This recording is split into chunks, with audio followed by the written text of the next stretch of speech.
On this episode, we learn about safe routes to school programs. Then we look at environmental health and walking. Walkable environments can be part of quality disease prevention. Finally, we learn about Pedestrian Safety Action Plans. Stay tuned.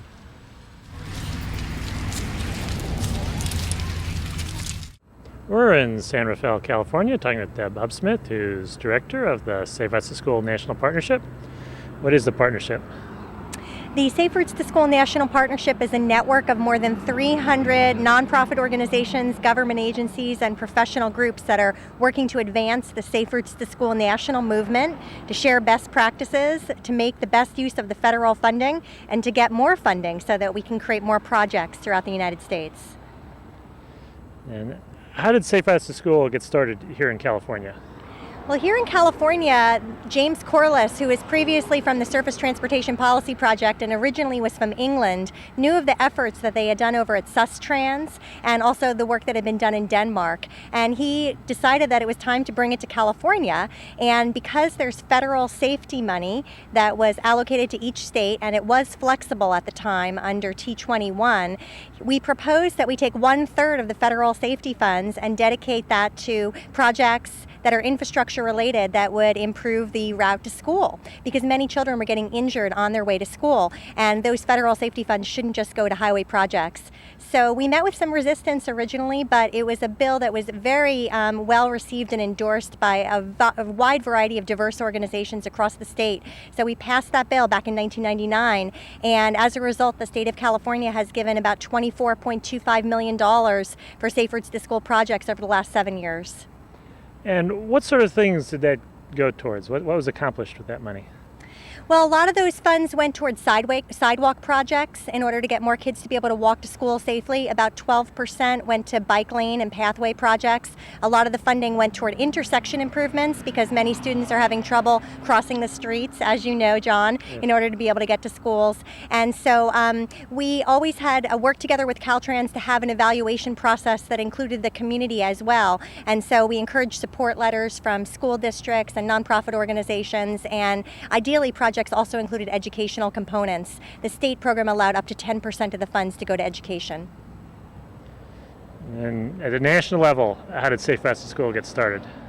So Congressman Oberstar had heard about Safe Routes to School in Sustrans and was interested in having a way to improve bicycling and walking across America. And he knew that he couldn't get a big national program without having some data in order to make that happen. And so we were fortunate enough here in Marin County to receive one of 2 pilot program grants back in the year 2000 from the National Highway Traffic Safety Administration.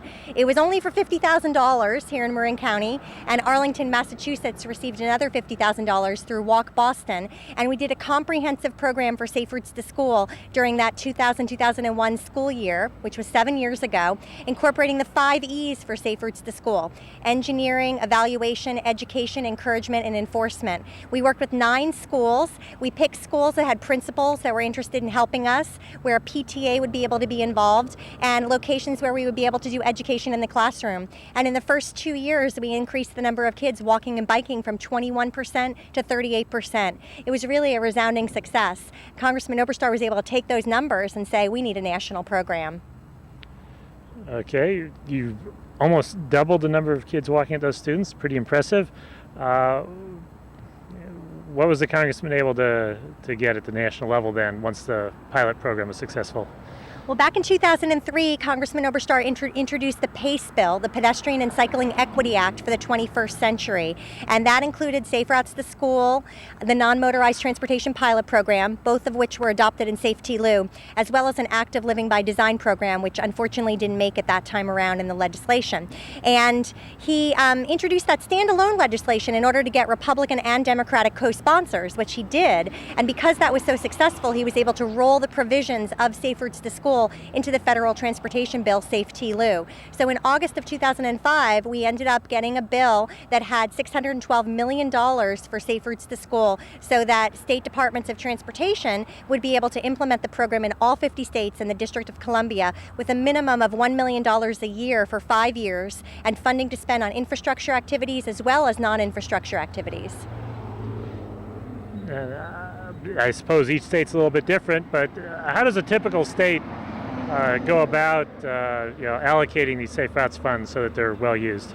Well, it is amazing how different the states treat their funding, but the Federal Highway Administration did issue guidance to state departments of transportation on how to make their programs work. And that's one of the things that we as the partnership did, was we brought together a lot of the bicycling and walking organizations to provide input to FHWA before they provided that to the states. So every state department of transportation was required to hire a coordinator that would manage the Safe Routes to School program. This is a full-time person who works to develop application guidelines and field questions and do outreach to the public. We encourage that there be the formation of advisory committees through the guidance, and about 70% of all the states have created these advisory committees. This is really important because it provides an opportunity for the State Department of Health to get involved, and because childhood obesity has tripled in the last 25 years for kids age 6 to 12, they have a real stake in how the programs are going to be set up. It also brings a forum for law enforcement to come to the table, as well as the Department of Education, as well as bicycle and pedestrian advocates. So usually the State Advisory Committee works together with the DOT to create the application guidelines, and oftentimes they separate the infrastructure activities, which are the hardscape, like sidewalks and bike lanes, from non-infrastructure, which is participation in special events like Walk to School Day and encouragement activities and educational forums. And then those application guidelines are released for cities and schools to be able to apply for funds. And there is a provision in the federal legislation that nonprofit organizations can also receive money. So many nonprofits are teaming up with cities and schools in order to apply for grants. Usually then there's an evaluation committee that the DOT runs, often through the advisory committee, that helps to make decisions on awards. And we've seen in many states that there's a tremendous demand. The program is extremely popular. In New Jersey, for example, there was $75 million in application requests for only $3 million that was available. We've seen the same thing in California. Even though we've had our program for 7 years, every time application guidelines are released, more than 5 times the requests come in. So the program has a latent demand, and finally this is able to start to fill it. And you mentioned a lot of different organizations and departments and people other than the Department of Transportation. How important is it that all those other groups be brought into the process? Well, it's very important, and the Department of Transportation is facilitating the process. They're the ones that is receiving the funding from the Federal Highway Administration. But the DOT is the group that has the purse strings, and so you need to work with your DOT in order to make change happen. And as a result, the Safe Routes to School National Partnership, we received funding from the Robert Wood Johnson Foundation in 2007 to initiate a state network project in 9 states in the District of Columbia that have high levels of obesity, and where we're trying to get more kids to walk and bike, also with a lot of low-income children. We're working in California, Louisiana, Oklahoma, Illinois, Virginia, New York, and a variety of other states. And through this process, we've been able to really create a solid partnership with the Department of Transportation, and we've realized that they need help because the DOT is really used to building highways. They're getting used to building more bike lanes and sidewalks because of the Transportation Enhancements Program. But the idea of initiating education and encouragement programs like Walk and Bike to School Day and education in the schools is something that's relatively new for them. So bringing in the diverse partners like the Department of Health is extremely important because they're used to those interventions that result in behavior change. And this helps to create the kind of crossover and discussions that are necessary for other issues. Every state now has to develop a strategic highway safety plan. And because 13% of injuries and fatalities nationwide are bicyclists and pedestrians, by having that type of crossover discussion, it helps to bring forward that, hey, we should have Safe Routes to School and bicycle and pedestrian funding as part of the Strategic Highway Safety Plan. And then when you bring in the California Department of Education in our state here, we're able to say things like, hey, your school siting guidelines are being revised, and we're having a tendency to locate schools on large acres that are way outside of the downtown areas where kids can't walk and bike, and that's not good for the health of the community. So let's work to try to change those things. So by creating that advisory committee type of forum, it really has many, many benefits through opening up different kinds of side conversations and looking at other obstacles and how we can overcome them. What's the future of Safe Routes to School? What's going to be happening next? Well, there's a congressional hearing, the first ever for Safe Routes to School, on October 2nd in Washington, D.C. By the time your readers may be watching this, that could have been completed already. But we're going to be continuing to push on getting all the states to fully obligate their funding. We're off to a good start so far. All the states have appointed somebody to be their transportation coordinator for Safe Routes to School, and 80% of the states have released their application guidelines already. Our website, saferoutespartnership.org, is tracking the progress of all 50 states. So we encourage readers to and listeners to this program to take a look at that and see how their state is doing and work together to get application guidelines into their state. We need to show a huge demand for this program. We also want to bring congressional members out to projects that have been completed and to have them walk with kids to school on special events or on any day so that they can see the kinds of obstacles that are out there and why this program is really important. We're aware that there's been some recent criticism by some people in Washington, D.C. about any funding for pedestrian and bicycle projects, and we think that's wrong because the Safe Routes to School program represents only 0.2% of the $286.5 billion federal transportation bill. This program at the same time is providing very, very large benefits in terms of safety for our children and teaching habits that can last a lifetime, as well as providing a way to reduce greenhouse gas emissions. And it is certainly transportation. In many communities, 20 to 30% of the morning traffic is parents driving their kids to school. So through this program, as Congressman Oberstar says, we can change the habits of an entire generation. So we're working to make this work and to shout the results from a mountaintop so that we can get more funding for this program in the future.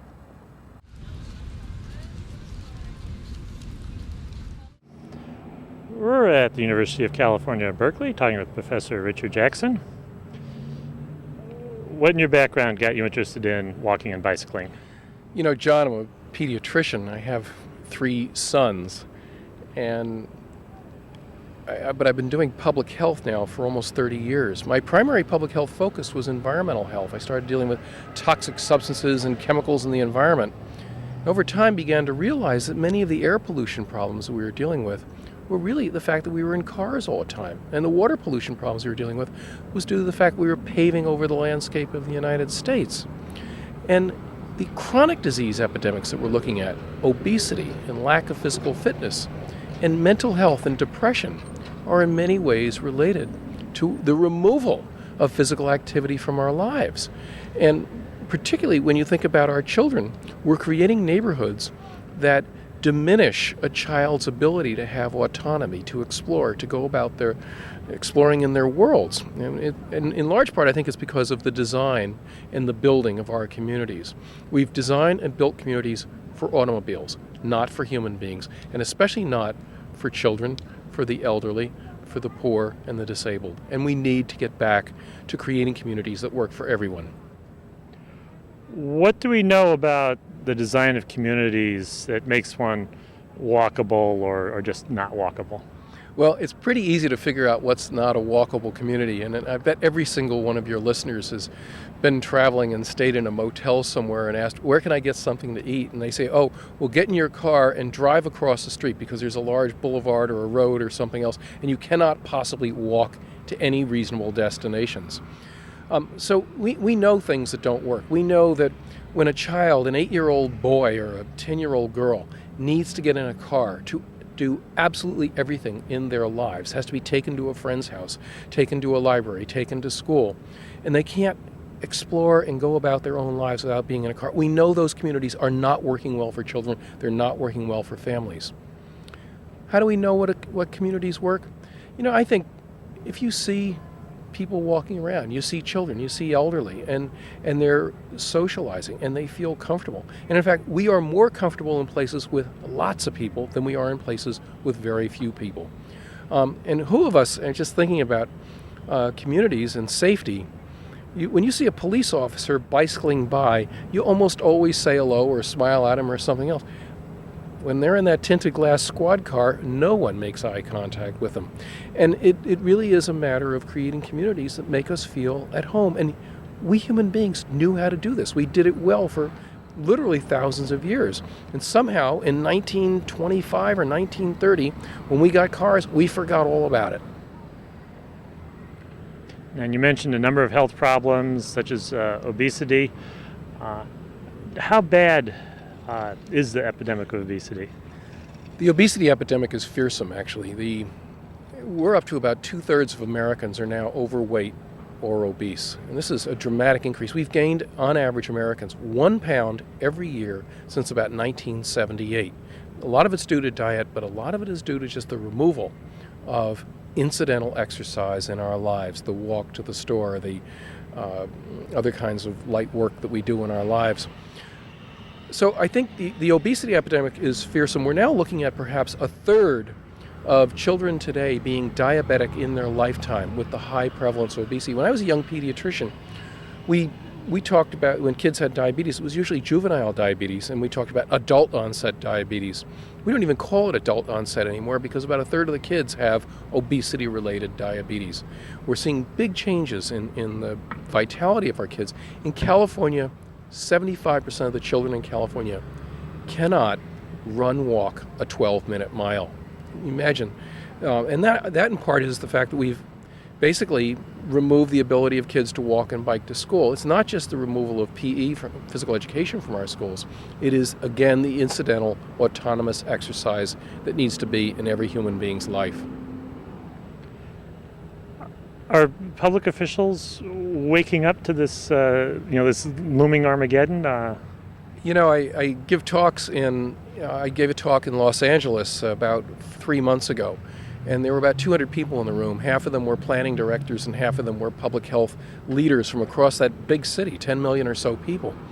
Los Angeles has a vision of creating 7 urban nodes, density areas that would be walkable, bikeable, would have transit centers. You need more density. You can't support transit systems. And to really create a sense of community so Americans, the people in Los Angeles, don't have to get in a car to meet every single one of their life needs. So Los Angeles, I think, has really been at the forefront. I was doing a talk recently in one of the foothill counties of California, the foothills at the base of the Sierra. Beautiful, beautiful landscape. People are moving up there to escape crowding. And the first thing they're doing is tearing down forests and putting up subdivisions and sprawl burbia, just like everything else that we've created, that in many ways is not working very well for meeting our life needs. It's expensive in terms of our health. It's expensive in terms of maintenance of automobiles. People can't get by on 1 car. They need 2, sometimes 3 cars to get by in places like this. And they can't meet their basic life needs without getting in a car.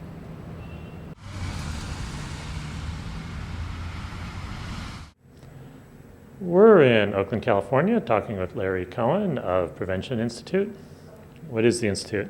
We're a nonprofit. We've been here in California now for about 10 years, working across the country to really build a notion of quality prevention, of what can be done so that people don't get sick or injured in the first place.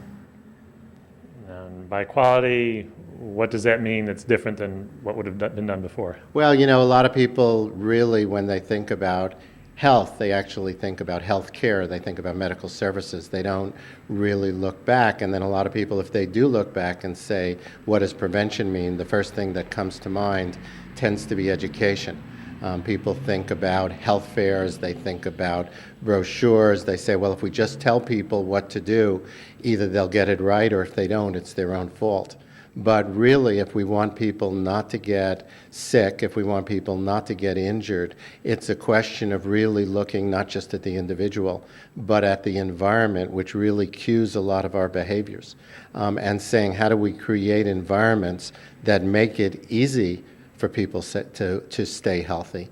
How do we create environments that encourage, it's kind of like going downhill rather than uphill, that encourage healthy choices. So for example, if we live near a supermarket or a farmer's market with fresh fruits and vegetables, we're a lot more likely to buy them. If we live in a neighborhood where the only thing we can get is fast food or junk food, we're a lot more likely to buy that. That's the kind of thinking we do at Prevention Institute, and particularly we pay attention to issues of social justice, which is to say those opportunities, those environments, that kind of prevention, it's not just distributed kind of on an average basis, but in fact, low-income communities, communities of color, have a lot less opportunities. And if we want people in every community to stay as healthy as possible, we need to look at the environments in every single community. So what quality prevention is about multi multifaceted, comprehensive strategies,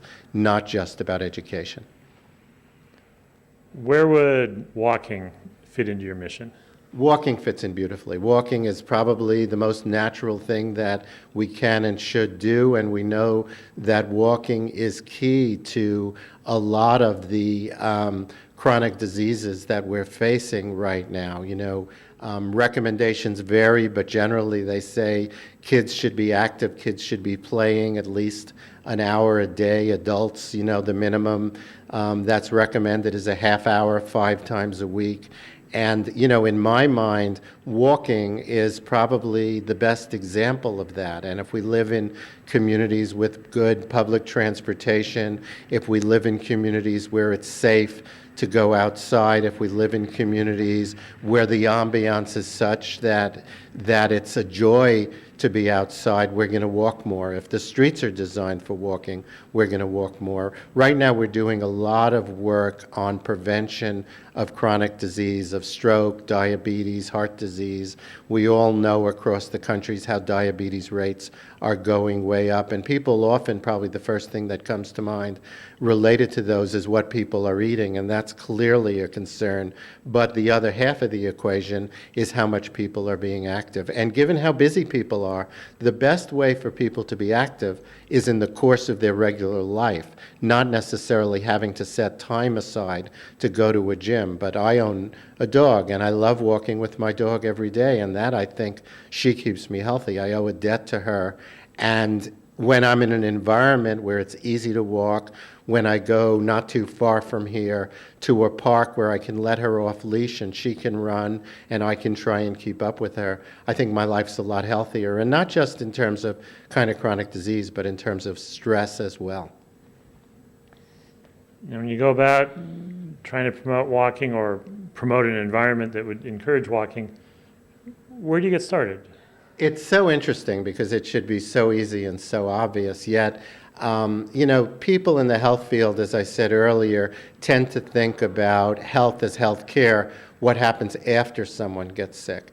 And so if you try and take what we call in our work 2 steps back and say, what's going on that led to someone being sick, and what do we need to construct in a community to encourage people to be healthy, we arrive at issues like walking. Well, that's a jump. 2 steps back is a jump for people who increasingly in our medical world are very, very specialized.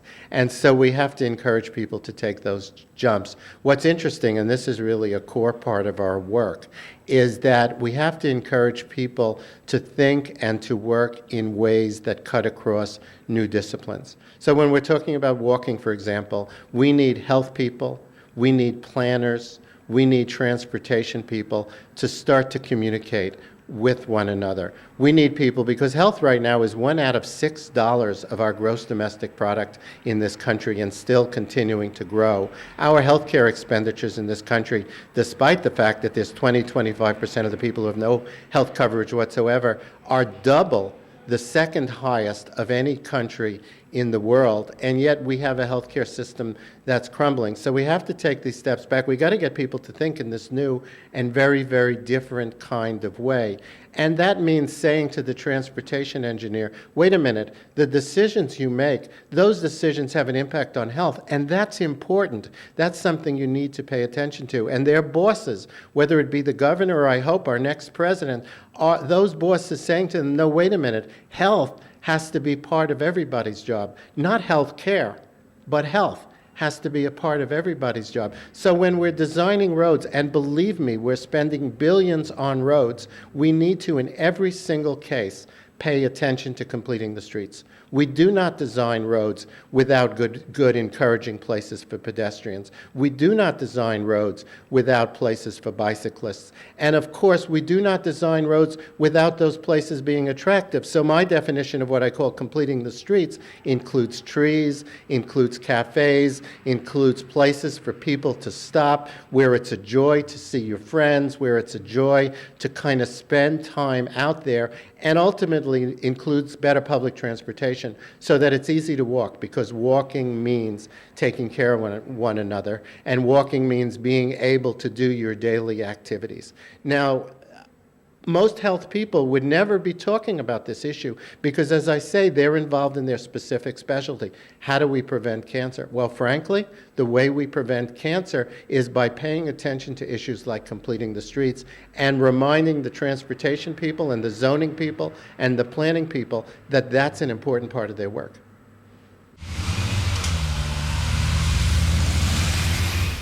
We're in Davis, California, talking with Wendy Alfson, who's Executive Director of California Walks. What is California Walks? California Walks is a nonprofit advocacy organization working to provide walkability for everyone. And what is a Pedestrian Safety Action Plan? That's a series of, it's a community involvement process, first of all. And second of all, is out of that process to identify and prioritize the policies and programs and projects that should be created and be adopted in order to have walkable communities. How important are the safety action plans to making walkable communities? I think they're an essential ingredient. In California, pedestrians are 17% of all fatalities, of all traffic fatalities, and it's a horrendous number. And the injuries are even greater, and even worse, whenever there's dangerous places, people don't walk. And the more it's dangerous and unsafe and unsavory conditions, then the fewer and fewer people walk, and we end up with not only the safety problems, but the health consequences from a lack of walking. What level do you do a safety action plan at? I mean, is it for the state as a whole, for a neighborhood, a community? Where? Well, a specific training for this was developed by the Federal Highways Administration and is funded out to the states. California was one of 13 states, and Los Angeles then was one of, I think, 5 or 7 focus cities in addition that got funding to have this training. And I think the idea is it can be on any level, but most of the efforts that have been done so far is local, either like this particular problem intersection or this particular community. But there is a strong need for both statewide and a national pedestrian safety action plan. A national plan would house safe routes to school, the non-motorized transportation program as policies and as funding, identify where their funding would come from. And it would set forth those policies like we should. In the United States, we will spend a fair share on safety. Each mode will get a representative share of the transportation budget. Visit us on the internet at www.pedestrians.org.